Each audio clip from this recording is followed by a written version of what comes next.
कि मत्ती की पुस्तक 5 अध्याय 37 वचन में यह लिखा है, परंतु तुम्हारी बात हाँ की हाँ या नहीं की नहीं हो, क्योंकि जो कुछ इससे अधिक होता है वह बुराई से होता है। परमेश्वर के पवित्र वचन के पढ़े, सुने, समझे और कबूल किए जाने पर परमेश्वर की आशीष हो। आमीन।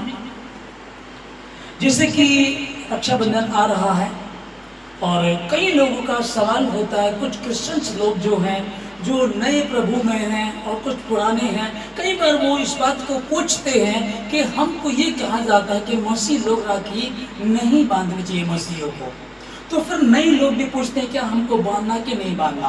तो बाइबल में जैसे कि भी हमने जिस वचन को पढ़ा कि तुम्हारी बात हाँ की हाँ और नहीं की नहीं होनी चाहिए, जब प्रभु ने हमको ये कह दिया, क्योंकि इससे अधिक जो कुछ भी होता है वो बुराई से होता है। समझिए ध्यान से कि हम रिलेशन में सिस्टर्स, ब्रदर, भाई बहन हैं, तो हमने जब मैंने किसी को एक बार बहन कह दिया, मतलब हाँ की हाँ और नहीं की नहीं होना चाहिए। जब प्रभु ने इस बात को हमको कहा तो हमें उसको मान करके चलना चाहिए। और आगे जैसे कि लोगों का सवाल होता है कि क्या करना चाहिए, अगर आप पुराने क्रिश्चियन हैं, पूरा परिवार आपका मसीह में है, बैप्टिज्म पाए हुए हैं, तब तो आपको बिल्कुल नहीं करना चाहिए। हम वचन से सीखेंगे इसको। परंतु यदि आप नए हैं, परिवार में से एक ही बहन है, एक ही भाई है, तो पूरे परिवार का बर्डन होता है, तब आपको अपने व्यवहार से उनको जीतना है, ना कि इस प्रकार की जिद करके हम ये नहीं करेंगे, हम ये नहीं करेंगे, हम ये वाला नहीं करेंगे, हम वैसे नहीं करेंगे। इन बातों को अगर आप अपने परिवार वालों पर थोपेंगे तो वो कभी भी मसीहत को नहीं जानेंगे, कभी भी मसीह में नहीं आएंगे। वो आपके पवित्र चाल चलन के द्वारा परमेश्वर को ग्रहण करेंगे। तो इसलिए यदि आप नए हैं तब तो बिल्कुल ना करें। हाँ, आप पुराने हैं तब तो, यदि आप नए हैं तब तो मत कीजिएगा, तो भी आपका विश्वास कैसा है आप उसको देखिएगा। लेकिन अगर आप पुराने तो आपको बिल्कुल भी नहीं करना चाहिए। ठीक है। पहला कुरिन्थियों 5 अध्याय 11 से 13 में हम लोग पढ़ेंगे। यह लिखा है, पौलुस लिखते हैं, पर मेरा कहना यह है कि यदि कोई भाई कहलाकर वह विचार करे तो उसके साथ खाना भी नहीं खाना, न उसकी संगति करनी है। देखिए क्या परमेश्वर का वचन बता रहा है। और आगे 12 में बोल रहा है, क्योंकि मुझे बाहर वालों का न्याय करने से क्या काम, क्या तुम भीतर वालों का न्याय नहीं करते? परंतु बाहर वालों का न्याय परमेश्वर करता है, इसलिए उस कुकर्मी को अपने बीच में से निकाल दो। हालेलुया। कोई भी बात, आपका सवाल ये है क्या हमको रक्षाबंधन बनाना है कि नहीं बनाना, ये क्या करना, तो परमेश्वर का वचन स्पष्ट रीति से यिर्मयाह की पुस्तक जब 10 अध्याय 2 को पढ़ते हैं, लिखा कि अन्य जातियों की चाल को मत सीखो, न उनकी तरह आकाश के चिन्हों को देख करके भयभीत हो। जब हम रोमियो 12 का 2 में पढ़ते, लिखा है कि जब तुम मसीह में अब हो तो तुम्हारे मसीह में होने से तुम्हारा चाल चलन भी नया हो जाना चाहिए। अब तुमको वो बातें जो तुम पहले किया करते थे उनको नहीं करना चाहिए। अब तुम्हें अन्य जातियों के समान नहीं, परंतु परमेश्वर की पत्री, उसकी चिट्ठी बन करके चलना चाहिए। ये जो पौलुस ने यहाँ लिखा है, कहता है कि पर मेरा कहना यह है कि यदि कोई भाई कहलाकर वह विचार करे तो उसके साथ संगति मत करना और न उसके साथ खाना खाना। हालेलुया। अब समझिएगा ध्यान से कि हम मसीहियों में तो ऐसा कुछ नहीं होता। क्रिश्चियन लोगों में इस तरह की बात तो नहीं होती कि हमको कोई बहन, अगर हमने किसी को बोला कुछ, हम ऐसा हमारे कोई रस्में हो, ऐसी कोई रस्म नहीं है। जो पहले वचन को परमेश्वर स्वयं यीशु मसीह ने कहा कि तुम्हारी बात हाँ की हाँ और या नहीं की नहीं होनी चाहिए, क्योंकि इससे अधिक जो कुछ भी होता है वो बुराई से होता है। इसलिए परमेश्वर के वचन स्पष्ट करता है कि हमको ये सब बातें नहीं करनी है, इन सब बातों के पीछे नहीं जाना। हालेलुया। जैसे कि मैं क्रिश्चियन लोगों में जब जाता हूं तो इन चीज़ों का पता चलता, कितने लोगों को मैं देखता हूं जब उनको समझाते हैं कि नहीं नहीं, ये त्यौहार, ये दुनियावी फेस्टिवल अन्य जातियों के, इनको मनाना बिल्कुल परमेश्वर ने मना किया, सख्त मना किया, नहीं करना है। हमको जो प्रभु ने दिया है, परमेश्वर के वचन को पढ़े, उसके अनुसार चले, तब तुम्हारा परमेश्वर तुमको आशीषित करेगा। लेकिन कई बार लोग समझ नहीं पाते, और जैसे पौलुस यहाँ व्यभिचार की बात लिख रहा है, कितने क्रिश्चियन लोगों में ऐसे लोगों को मैं जानता हूँ जिन्होंने सगी बुआ की बेटी से, जिन्होंने सगे मामाओं के बेटों से विवाह किया है। अब यहाँ पौलुस क्या लिख रहा है, यदि कोई भाई कहलाकर, यदि कोई बहन कहकर के व्यभिचार करे तो उसके साथ संगति मत करना, उसके साथ खाना भी नहीं खाना। और ये वो क्रिश्चियंस बता रहा हूं जो जिनके दादा बाप दादा परमेश्वर में रहे हैं, वो जो परमेश्वर में तीसरी चौथी पीढ़ी है, उन लोगों ने कदम उठाया। और यहाँ प्रभु का वचन स्पष्ट रीति से कह रहा है कि तुम्हारी बात हाँ की हाँ और नहीं की नहीं होनी चाहिए, और इससे अधिक जो होता है वो शैतान की ओर से ही होता है। हालेलुया। मैंने ऐसे कितने लोगों को प्रभु में जो लोग हैं, कितनी जब मैं देखा कि वो रात को 3 बजे उठ करके प्रार्थना करते हैं, उपवास रखते हैं, बहुत अच्छा जीवन है उनका, लेकिन उसके बाद भी ये एक छोटी लोमड़ी उनके जीवन में है, उनके जीवन रूपी खेत को बर्बाद करती है। जब हम उनको समझाते, बात करते हैं, अरे सिस्टर जी आपका विश्वास तो इतना अच्छा है, आप तो ऐसे प्रार्थना करते हैं, वचन तो पढ़ते हैं, अरे भाई आप तो परमेश्वर में ऐसे हैं, तो भी वो क्या करते हैं, नहीं नहीं, राखी बांधने से क्या होता है, ये तो भाई बहन का प्यार है। तब वो जब खुदा की खातिर उनको समझाते हैं तो वो सुनते तो हैं लेकिन मानते नहीं है। फिर दुख आता है, मुसीबतें आती है, और उसके बाद फिर वो कहते हैं हाय हम तो सब कुछ अच्छा कर रहे हैं, ये क्यों हो रहा है। ये वो एक छोटी लोमड़ी है जिसके विषय में विलाप गीत में लिखा, हे परमेश्वर हमें इन छोटी लोमड़ियों से बचा जो हमारी खेत की बारी को बर्बाद करती हैं। इसलिए ध्यान से समझिएगा, कब मैंने बहुत सारे लोगों को देखा है कि चुपके से करते हैं, बताना नहीं चाहते, लेकिन किसी न किसी से पता लग जाता है, और फिर हो सकता है कि आप खुदा के खादिम से छिपा लें, लोगों से छिपा लें, परंतु उस परमेश्वर से नहीं छिपा सकते जिसके विषय में दाऊद कहता है आकाश में चढ़ूं तो तू वहां भी है, अधोलोक में जाऊं तो तू वहां भी है, तेरी आत्मा से भागकर मैं किधर जाऊं। प्रभु के दास को नहीं पता, हो सकता है। मैं एक बार की बात बताता हूं आप लोगों को। एक परिवार में मैं जाता था तो मैंने उनको सीखते थे वचन को, मैंने उनको बताया कि ये चीज़ गलत है। अब हम भाई बहन हैं, ठीक है, प्रभु ने कहा है तो है और नहीं है तो नहीं है, बात खत्म हो गई। हाँ की हाँ और नहीं की नहीं होना चाहिए। उनको सिखाया, उन्होंने कहा ठीक है अब हम लोग ये रक्षाबंधन जो है ये अन्य जातियों का, हम क्रिश्चियनों का नहीं है, हम इसको नहीं करेंगे। ओके, नेक्स्ट ईयर मैं जैसे उनके यहाँ गया तो उनका मुझे मालूम तो पड़ गया था कि उन्होंने फिर से अगले साल फिर उन्होंने भाई बहनों ने एक दूसरे को राखी बांध दिया। तो जब मैं वहाँ गया, एक छोटी लड़की थी, कोई 4 साल का बच्चा हुआ, बहुत एक्टिव बच्चा, मैं गया तो वो बच्ची मुझे कहने लगी पादरी साहब आपको मालूम है आज हमने हमने प्लान किया, नानी ने बोला जब पादरी साहब आएंगे तो उनको कोई भी मत बताना कि हमने राखी बांधी है ना, समझिएगा। ये लोग क्या कह रहे थे, इनको पता था छोटा बच्चा एक्टिव है, तेज है, ये बोल देता, उसको उन्होंने मना किया, वो सुन लिया, उसने फिर भी बता दिया। अब बताइएगा कि उस बच्चे से एक ऐसी मूर्खता करें, जब परमेश्वर कह रहा है इस काम को नहीं करना, छोड़ दीजिएगा, और जब खुदा की खादिम ने आपको बता दिया और उसको करने के बाद एक बच्चे को आप झूठ बोलना सिखा रहे और कह रहे हैं कि पादी साहब आने वाले, चूंकि मैं फोन करके गया था कि पादी साहब आने वाले, कोई नहीं बताएगा और बच्चे तू भी नहीं बताएगी। अब समझिएगा। और अभी की मैं आज की बात मैं बता रहा हूँ, उसकी मम्मी को मैंने कितनी बार बता दिया है, सिखाया, और अब उन्होंने अपनी बेटी की, उसी बच्ची की जिस बच्ची ने ये बात कही थी, आज उसने एक बच्चे को राखी बांधते हुए फोटो फेसबुक पे डाली हुई।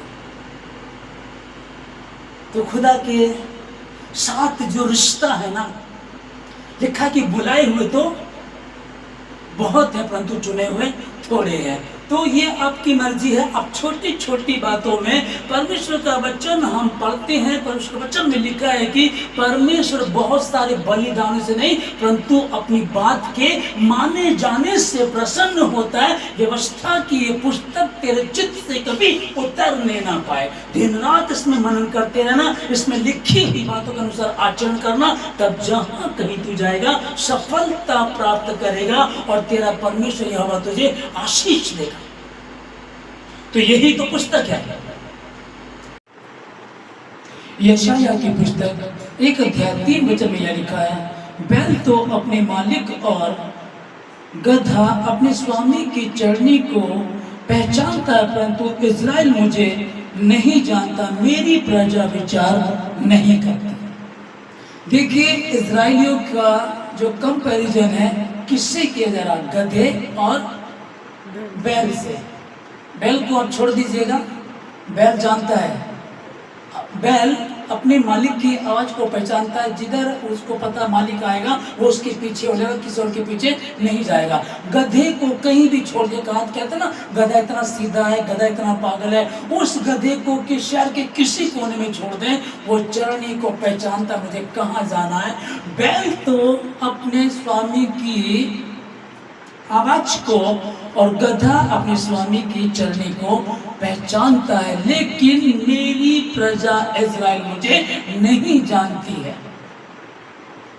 कि जब परमेश्वर के खादिम हैं, परमेश्वर का पवित्र वचन तुमको दिया गया, उसके बाद भी लोगों की समझ में नहीं आता। अब समझिएगा कितनी बार फिर दुष्ट आत्मा परेशान करती है, कितनी बार प्रार्थना के लिए बोलते हैं पास्टर जी हमारे साथ दिक्कतें चल रही है, हमारे साथ परेशानी चल रही है, हम क्या करें, हमारी समझ में नहीं आ रहा। जब तुमको समझाया जाता तब समझते नहीं हो। कितने लोगों को एक और परिवार में ऐसे बात हुई तो वो कहने लगे कि नहीं इससे क्या फर्क पड़ता है, अरे ये तो बहन भाई का रिश्ता है। तो आपको क्या बताया, कहाँ लिखा है बाइबल में, आप ये दिखाइएगा।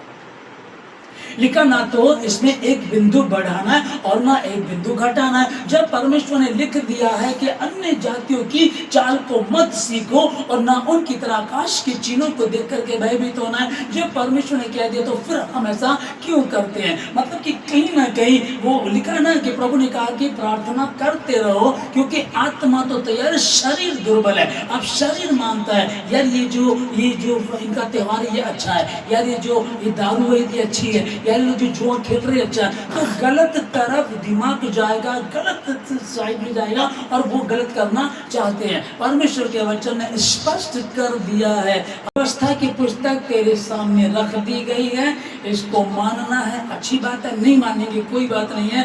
परमेश्वर ने आपको स्वयं की इच्छा दी है, परमेश्वर ने हम सबको स्वयं की इच्छा दी है। पहले प्राणी आदम को भी स्वयं की इच्छा दी थी, उसको कह दिया था कि जिस दिन तू वाटिका के उस वृक्ष को जिससे मना किया गया था खाएगा तो निश्चय ही मर जाएगा। अब ये आपकी मर्जी है, मानना ना मानना आपके अधिकार क्षेत्र की बात है। फिर भी मैं तुमको बता देना चाहता हूँ कि परमेश्वर इतना दुखी हो रहा है, जिसको परमेश्वर ने अपनी समानता में बनाया था, आओ हम मनुष्य को अपनी समानता में बनाए, उसी के विषय में अब कह रहा कि बैल तो अपने मालिक की अपने मालिक की आवाज को और गधा अपने स्वामी की चरनी को पहचानता है, लेकिन मेरी प्रजा इज़राइल मुझे नहीं जानती। जिसको उसने अपनी समानता में बनाया उसके विषय में बैल और गधे, इस इज़राइल प्रजा, इन विश्वासी, इस तरह के लोग, उनके विषय में क्या लिखा है कि आप जो मसीह हैं, परमेश्वर के मानने वाले लोग हैं। इज़राइल कौन था? इज़राइल किसको कहा गया? याकूब को। याकूब कौन था? अब्राहम का पोता। और अब्राहम कौन है? विश्वासियों का पिता। तो आप और मैं बाहर थोड़े ही हैं।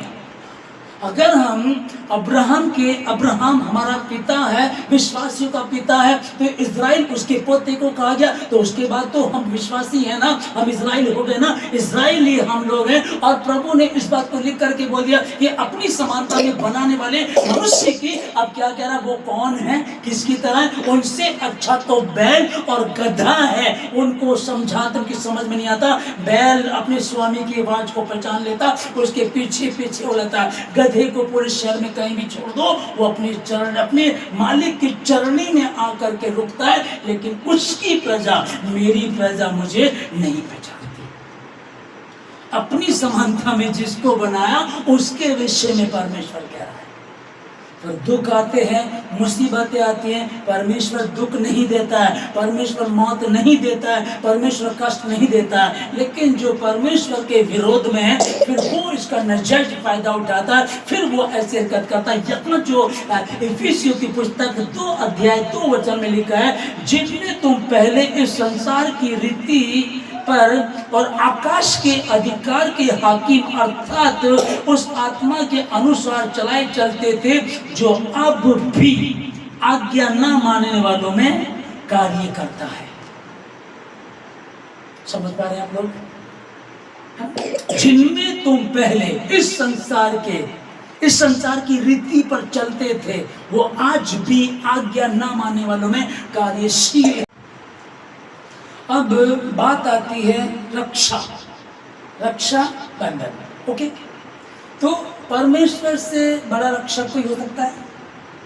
दूध पीते बच्चे को मां भूल जाए, पिता छोड़ सकता है, लेकिन परमेश्वर किसने कहा, क्या कहता है कि वो उकाब की नाई अपने बच्चों को, है ना, घोंसले को बार बार तोड़कर सिखाता है उनको उड़ना। वो ऐसा परमेश्वर है, ना छोड़ेगा ना त्यागेगा। ये वही परमेश्वर है जो अकेले इजरायलियों को लिए चला, जिसने लाल समुद्र में 2 मार्ग निकाला। ये वही परमेश्वर जिसने फिरौन की सेना को नष्ट कर दिया। ये वही परमेश्वर है जो अपनी प्रजा को लेकर के चला, स्वर्ग से मन्ना खिलाया और लिखा था कि जिस घर की चौखट पर बर्रे का लहू लगा होगा उस पे कोई इंसान तो क्या, कुत्ता भी नहीं भौंकेगा। ये है वो रक्षा। मौत का स्वर्गदूत आया था, लेकिन जिन घरों में, जिन मसीह इजराइलियों के घरों की चौखट पर बर्रे का लहू लगा हुआ था, उन पर कोई हानि नहीं आई। मौत का स्वर्गदूत आया, उन्हीं बीच में जो मिस्री लोग थे उनके पैलोठे, उनके पशुओं के पैलोठे मर गए, उनके बच्चे मर गए, सब खत्म कर दिया परमेश्वर ने। लेकिन इजराइलियों पर कोई आँच नहीं आई। या तो हम इस वचन को जानते हैं, या तो हम इस वचन को जानते हैं, तो फिर मेरी रक्षा मेरा परमेश्वर करता है। ये वही है जो परमेश्वर ने कहा था कि यरीहो की दीवार कैसे टूटेगी, मैं तुम्हें बताता हूँ। उसके चारों ओर तुमको ऐसे घूमना है। कोई भाला नहीं था, कोई बुलडोजर नहीं था, कोई टैंक नहीं था, कोई बम नहीं था, कोई ऐसी चीज नहीं थी कि उन्होंने उसको इस्तेमाल किया गया। पर यहोवा की जय ललकारी और वो दीवार जिसको को गिरा नहीं सकता था, वो जमीन में बुनियाद समेत धस गई। ये वो परमेश्वर है, वो प्रभु है जिसने रक्षा का वायदा किया है। वो कहता है कि तेरा चित्र मैंने अपनी हथेली पर खोद करके बना रखा है। वो कहता है कि तेरे निकट 1000, तेरे दाहिने हाथ 10,000 गिरेंगे, परंतु तुझ तक नहीं पहुंचेंगे। अरे अगर करना है तो ये करो कि जो परम प्रधान की छाए हुए स्थान में बैठा रहे, वो सर्वशक्तिमान की छाया में ठिकाना पाएगा। अगर करना है तो ये करो, इसे फॉलो करो, इसको मानो। आप दुनियावी बातों को मान रहे हो और फिर कहते हो कि इन बातों से क्या फर्क पड़ता है। तो भी इच्छा स्वयं की परमेश्वर ने दी है, मानना ना मानना आपकी बात है, आप देख लीजिएगा। पर रक्षक जो है वो परमेश्वर है। वो आपके भाई की भी रक्षा कर सकता है, वो आपकी बहन की भी रक्षा कर सकता है। जब हम उसके वचन को आदर देंगे, कोई तुझे हानि नहीं पहुंचा सकता, ना तो दिन के उड़ते तीरों से और ना उस महारोग से तुझे कुछ हानि होगी। उससे तेरा परमेश्वर तुझे बचाएगा। अगर हम कहें कि रक्षा बंधन के विषय में, तो रक्षा परमेश्वर से बड़ी कोई कर नहीं सकता। तो भी आपकी मर्जी है। मैंने वचन आप लोगों तक पहुंचा दिया। मैं किसी को ये नहीं कह रहा आपको बांधना है, ना मैं ये कह रहा हूं कि नहीं बांधना, लेकिन मैं परमेश्वर का दास हूं। और अगर आप मुझसे पूछेंगे तो मैं इस पवित्र शास्त्र बाइबल से आपको बताऊंगा, जहां हमने वचन को पढ़ा, क्या लिखा था पहले वचन को, कि तुम्हारी बात हाँ की हाँ वरन नहीं की नहीं होनी चाहिए। एक बात अगर मैंने किसी को बहन कह दिया तो वो बहन है, यदि मैं नहीं कहता तो कोई बात नहीं है, हाँ की हाँ और नहीं की नहीं होनी चाहिए। पर पौलुस ने लिखा, पर मैं तुम्हें कहना चाहता हूँ, जो भाई कहला करके वह विचार करे उसके साथ संगति मत करना, वरन उसके साथ खाना भी नहीं खाना। इतना स्ट्रिक्ट है परमेश्वर। और देखिएगा उसके लोग। जिस परमेश्वर ने अपने बेटे को धरती पर भेजा, वो मारा गया, सताया गया, एक खून का एक एक कतरा उसने मेरे और आपके लिए बहा दिया। हम उसके बलिदान को तुच्छ समझते हैं और हम क्या कर रहे हैं, हम तो भैया रक्षा बंधन बनाएंगे। हम कुछ रक्षा बंधन है, उसके डिटेल में जाओ, उसको देखो। ये क्या भाई रक्षा करेगा बहन की, सिर्फ जो बहन की रक्षा करेगा भाई की करेगा, तेरे पूरी घराने की रक्षा करने वाला वो यहोवा है। उसने कहा था वो मैं किसी भली वस्तु की गति होने नहीं दूंगा। जब वो रेगिस्तान में लेकर के चल रहा था तो रात को वो बादल का आग का खंबा बन जाया करता था, और जब दिन में धूप होती थी तो बादल का खंबा बन करके उनके आगे आगे चलता था। और जब वो रेत पर चल रहे थे तो अपने हथेली को ऐसे कर दिया करता था ताकि उसकी हथेली पर वो इजरायली चले। ये है रक्षा। और ये नहीं कि ये 5000 साल पहले की बात है, ये यीशु मसीह 2025 साल पहले करता था। परख करके देखो कि परमेश्वर कैसा भला है। और फिर यही बात लिखी है, यीशु मसीह कल और आज और युगान युग एक जैसा है, पर जितने उसके प्रति ईमानदार रहते हैं उनसे वो कोई अच्छी वस्तु रख नहीं छोड़ेगा। 5 मूर्ख हैं, 5 बुद्धिमान।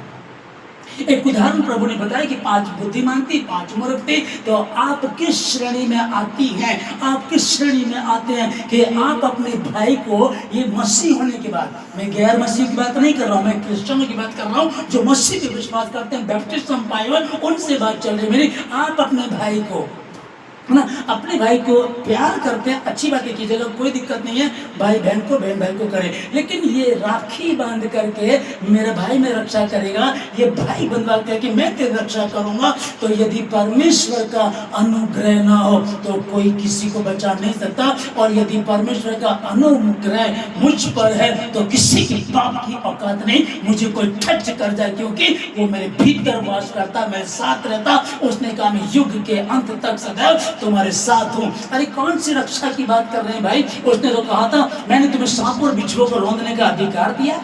ये अथॉरिटी है आपके पास, ये अथॉरिटी है मेरे पास कि उसने मुझे सांपों और बिच्छुओं को रौंदने तथा शत्रु की सारी सामर्थ पर अधिकार दिया। और किसी बात से तुम्हें कोई हानि नहीं होगी, लेकिन हानि हो रही है तो इसका मतलब उस अधिकार को हमने खो दिया है। क्या करके? ना तो कोई इसमें एक बिंदु बढ़ाए और ना कोई एक बिंदु बढ़ाए। हमने ना तो हमने बिंदु घटाया भी है, बिंदु बढ़ाया भी है। और लिखा है कि फिर अगर कोई ऐसा करेगा तो उसका पाप उस पर ही पड़ेगा, उसका पाप उस पर ही पड़ेगा। तो प्लीज वक्त रहते मान जाइएगा, अंत का समय है। दुनिया में क्या हो रहा है आपको पता है, आप जानते दुनिया में क्या हो रहा। तो मैं यही कहना चाहूंगा, मैं आपका भाई होने के नाते, आपका एक प्रभु का खादिम, छोटा सा खादिम होने के नाते मैं आप लोगों को यही कहना चाहूँगा कि प्लीज़ अभी भी वक्त है, मान जाइएगा। कहीं ऐसा ना हो कि देर हो जाए और फिर हम ये कहें जैसे वो धनी व्यक्ति अधोलोक में तड़प रहा था और कहता है इब्राहिम पिता को, इब्राहिम पिता लाजर को भेज, क्योंकि यहाँ उसने परमेश्वर की हुक्म को नहीं माना, नहीं आदर दिया, इसलिए वक्त निकल जाएगा। इब्राहिम पिता ने कहा तेरे और हमारे बीच में ऐसी गहरी खाई है, ना तो इधर से कोई उधर जा सकता और ना उधर से कोई इधर आ सकता है। इसलिए ध्यान रखिएगा, जीते जी आप तौबा कर लीजिएगा, माफी मांग लीजिएगा, प्रभु क्षमा कर देगा। उस डाकू ने आजीवन गुनाह किया, पाप किया, पर उसने वो आखिरी 3 मिनट उस पर रहे होंगे और उसने कहा प्रभु हमारे साथ तो न्याय के अनुसार हो रहा है, तू तो निर्दोष है। हे प्रभु जब तेरा राज्य है तो मेरी सुधि लेना। और यीशु मसीह ने कहा मेरा राज्य कल भी था, मेरा राज्य आज भी है और मेरा राज्य अभी क्रूस पे भी है, आज भी तू मेरे साथ स्वर्गलोक में होगा। इससे बड़ी रक्षा कोई दे सकता है क्या? क्या इससे बड़ी रक्षा कोई दे सकता है? इससे बड़ी रक्षा हो ही नहीं सकती। लेकिन पता क्या होता है कि मेरी प्रजा मेरे ज्ञान के ना होने के कारण नाश हुई जाती है। जिस तरीके की मैं बता रहा हूँ, 3-4 पीढ़ी से मसीह में है, उसके बाद राखी बांध रहे हैं। और जब मैंने उनको कहा कि ये अच्छा नहीं है, बाइबल से बाहर है, ये बाइबल के खिलाफ है, उन्होंने क्या किया, एक बच्ची को भी उन्होंने ये सिखाया, 4 साल के बच्चे को उन्होंने ये कहा, जब पादरी साहब आएंगे तो उनको मत बताना कि हमने राखी बांधी है, हम भाई बहनों ने आपस में राखी बांधी, उनको मत बताना। और देख के बच्चों को कहा जाता ना, बच्चे तो ईश्वर का रूप होते हैं। उस बच्चे ने मुझे बताया कि पादरी साहब हमने ना ये प्लान किया है। मैं पता क्या प्लान किया है कि पादरी साहब आ रहे हैं, उनको नहीं बताना कि हमने आपस में राखी बांध दिया है। लानत जाए। और उसके बाद भी नहीं सुधरे और दुख में है। कारण क्या है, मेरी प्रजा मेरे ज्ञान के न होने के कारण नाश हुई गई है। हम रक्षा मांग रहे हैं, हम कहाँ भरोसा कर रहे हैं। अरे कौन रक्षा, यदि परमेश्वर ही छोड़ दे तो कौन बचा सकता है। और स्वयं परमेश्वर यदि बचाने वाला तो किसकी औकात है। तुम्हें कोई टच करते, तुम्हें कोई छू करके चला जाए, तुम्हारा कोई कुछ बिगाड़ सके, हो नहीं सकता। ये कब होता है, जिनमें तुम पहले इफिसियों 2:2 को पढ़ लीजिए और यिर्मयाह 10:2 को पढ़ लीजिएगा, ताकि आप समझ सकें, अच्छे से समझ सकें। सो प्लीज, मैं फिर से परमेश्वर का दास होने के नाते मैं कहना चाहूँगा हर सुनने वाली मसीह भाई बहनों को कि वक्त है, मान जाइए, अभी भी वक्त है। अगर कहीं देर हो गई, अब वो 5 मूर्ख बाद में आई और खटखटाती, कहती प्रभु खोल हमारे लिए। प्रभु ने कहा मैंने तुम्हें कभी भी नहीं जाना। परमेश्वर कह रहा है कि जो मुझसे हे प्रभु कहते, उनमें से हर एक ईश्वर के राज्य में प्रवेश नहीं करेगा। तुम मुझे हे प्रभु क्यों कहते हो? जब तुम मेरी आज्ञाओं को नहीं मानते, तुम मुझे हे प्रभु क्यों कहते हो? चिढ़ता है प्रभु, दुख होता है। एक बाप जिसने अपने प्राणों को दे दिया, जिसने अपनी शकल और सूरत में तुमको और मुझको बनाया, और हम क्या कर रहे हैं, हम उल्टी चाल चल रहे हैं। हमको वो अच्छा लगता है। उसके लिए भी प्रभु ने कहा था ना, कह रहे कि सब परिश्रम करने वाले और बोझ से दबे हुए लोगों, मेरे पास आओ, मैं तुम्हें विश्राम दूंगा। अगर कुछ तुम्हारे हाथ में नहीं है तो प्रभु को दे दो। फिर उसने कहा जागते रहो, प्रार्थना करते रहो कि तुम परीक्षा में ना पड़ जाओ। वो कह रहा आत्मा तो तैयार है परंतु शरीर दुर्बल है। इस शरीर की डिमांड होती है, इस शरीर मांगता अच्छी चीजें हो, कुछ डिफरेंट हो। यह मजा नहीं आ रहा। अच्छा, उनकी तरह हम भी चलेंगे, उनकी तरह डीजे पे हम भी डांस करेंगे, उनकी तरह उनके त्योहार को हम भी मनाएंगे। परमेश्वर जलन रखने वाला परमेश्वर। आप अपने आप पढ़ लीजिएगा, आप अपने बच्चे के लिए जान दे देते हैं, अपने आप खुद नहीं खाते, बच्चों को खिलाते हैं, खुद नया अच्छा नहीं पहनते, अपने बच्चों को पहनाते हैं। लेकिन जब आपका बच्चा गलती करता है तो चिढ़ रखते हैं, आप चिढ़ रखते हैं, कई बार बहुत तेजी से मार देते हैं। तो मैं यही कहना चाहूँगा आप लोगों को कि प्लीज, जिन लोगों का सवाल था क्या हम राखी बांध सकते हैं कि नहीं, तो मैं यही कहना चाहूँगा आपकी मर्जी है, स्वयं की इच्छा परमेश्वर ने आपको दी है। बच्चन मैंने आपको बता दिया, परमेश्वर ने कहा तुम्हारी बात हाँ की हाँ और नहीं की नहीं होनी चाहिए। और फिर पौलुस ने कहा कि जो भाई कहला करके वह विचार करे, उसके साथ खाना भी मत खाना, वरन उसकी संगति भी मत करना। और वो कह रहा है कि मुझे बाहर वालों से नहीं, मैं बाहर वालों की बात नहीं कर रहा हूँ, पर मैं तुम मसीहियों की बात कर रहा हूँ, तुम क्रिश्चियंस लोगों की बात कर रहा हूँ, तुम क्या करते हो। और बहुत लोग, अगर आप लोग इस समय जितने लोग सुन रहे हैं, विचार करिए, ध्यान दीजिएगा, जब तुम ये गलती करते, दुख उठाते हो, मुसीबत में रहते हो। उसने कहा था कि मैं तेरे बाल पकने तक तेरी रक्षा करूंगा, तुझे संभालूंगा, मैं तुझे लिए चलूंगा। लेकिन जवानी में लोग मर रहे हैं, बुढ़ापे में लोगों की याददाश्त चली गई है, लोग उलझन में रहते हैं, लोग नशे में चले गए, लोग दुखी हैं, परेशान हैं, गरीबी में बेहाल है। कारण क्या है कि उन्होंने परमेश्वर के हुक्म को नहीं माना, वरन परमेश्वर को तुच्छ जाना। और परमेश्वर को तुच्छ जाना तो उसका जो उसका साइड इफेक्ट है, जो उसका बुरा असर है, अब वो लोगों में देखने को मिलता है। जबकि उसने कहा था यदि तुम मुझ में बने रहो और मेरा वचन तुम में बना रहे, तब जो चाहो मांगो तुम्हारे लिए हो जाएगा। यदि तुम मुझ में बने रहो तो, इसलिए उसमें बने रहे, जहाँ खुली वहीं से मेरा अभी भी वक्त है, कोई फर्क नहीं पड़ता। परमेश्वर हमारा दयालु है, अनुग्रहकारी है। उड़ाऊ पुत्र लौट कर गया, अपना सब कुछ लुटा कर गया, कुछ नहीं बचा। अब पिता तो भी इंतजार कर रहा है गले लगाने के लिए। तो मेरी बहनों, अपनी भाइयों से प्यार करते हो तो मना करो, और मेरे भाइयों अगर अपनी बहनों से प्यार करते हो तो इस चीज को छोड़ दो। मैं क्या कह रहा हूँ, परमेश्वर के वचन से बता रहा हूँ। तो अभी मैं ये नहीं कह रहा हूँ कि आपको जिद करके मैं बोल रहा हूँ, क्योंकि मुझे प्रभु ने कहा कि इस वचन को बता दे। मानना ना मानना उनकी मर्जी पर है। यदि वो मानेंगे आशीष को पाएंगे, नहीं मानेंगे तो वही भोगेंगे, दूसरा नहीं। मैंने वचन अब तक पहुंचा दिया।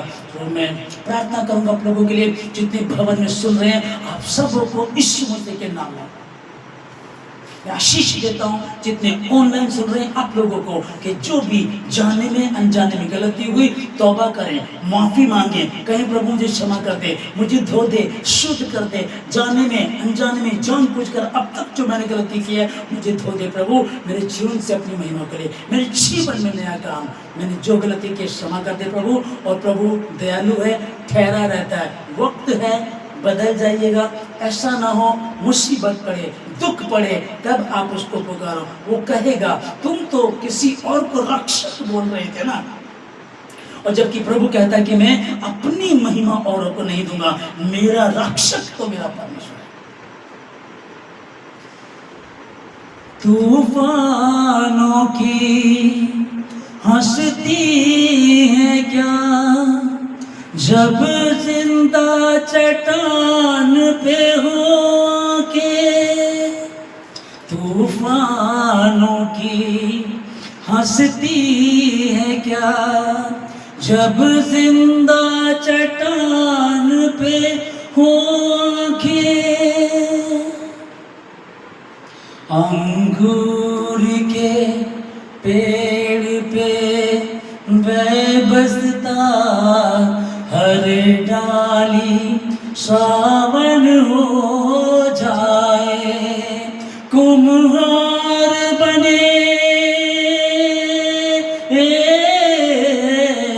कुम्हार बने जिस बर्तन का वो बर्तन दर्पण हो जाए। यीशु यीशु